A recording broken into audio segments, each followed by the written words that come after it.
Good morning, ARBC leaders, and really anyone else who is subscribed to our ARBC channel, which I hope you will.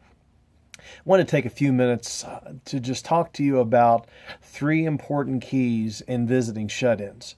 I'll tell you right up front, for a lot of pastors, visiting shut-ins is a lot. It's a little bit difficult. I don't know how else to put it. I was trying to find a better way to say it, but it's difficult because sometimes when you're in the middle of preparing maybe one or two, or in some cases three sermons per week, and you're trying to develop leaders, and you're vision casting, and you're having staff meetings and other meetings that go on.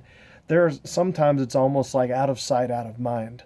And I want to encourage you, and really I want to encourage me. This is for accountability for me, to be able to take some time to go and visit those who are shut-ins, meaning these are folks that at one time were very, very active in the church, and they poured themselves into the church, and yet because of health issues, they're not able to come anymore.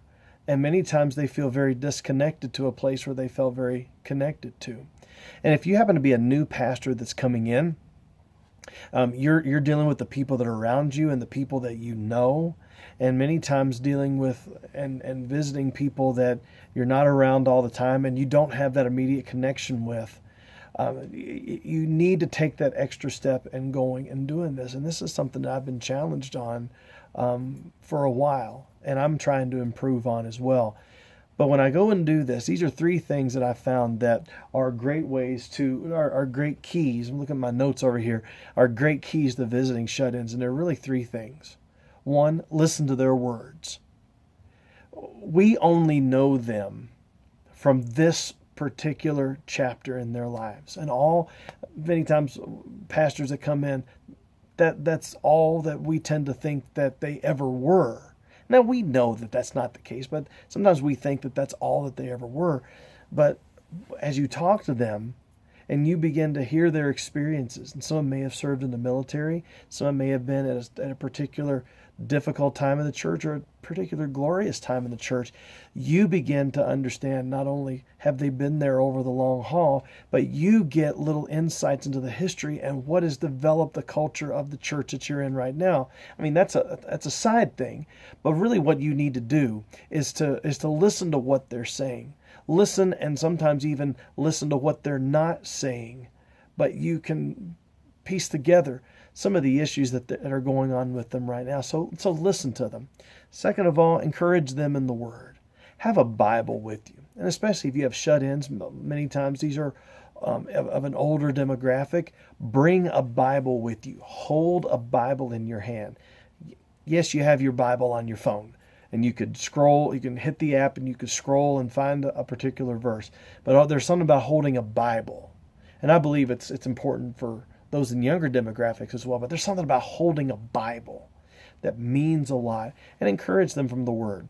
There was a time when we had one of our deacons whose wife was really struggling, and I had a chance. God brings certain passages to my mind for certain things, and I read to him Psalm 46.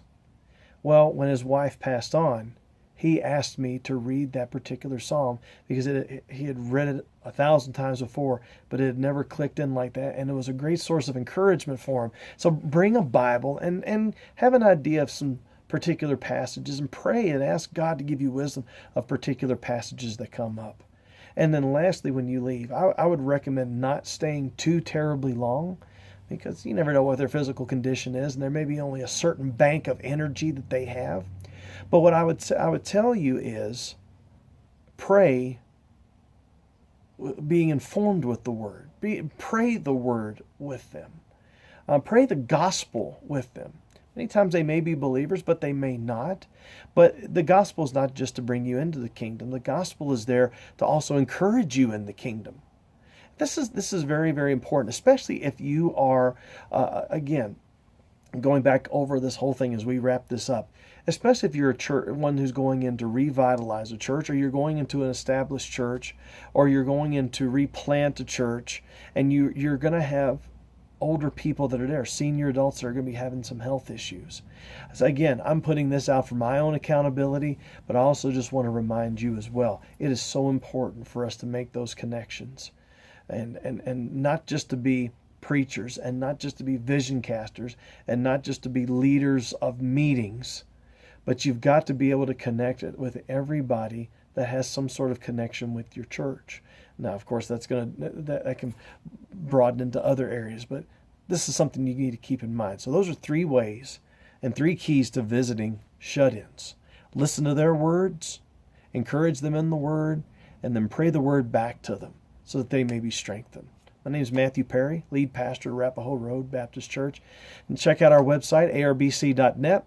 And if you want to check out my blog, where we're trying to help everybody understand that Jesus is enough, that's another arm of what we're doing, check it out, drmattperry.com. God bless you. Thanks for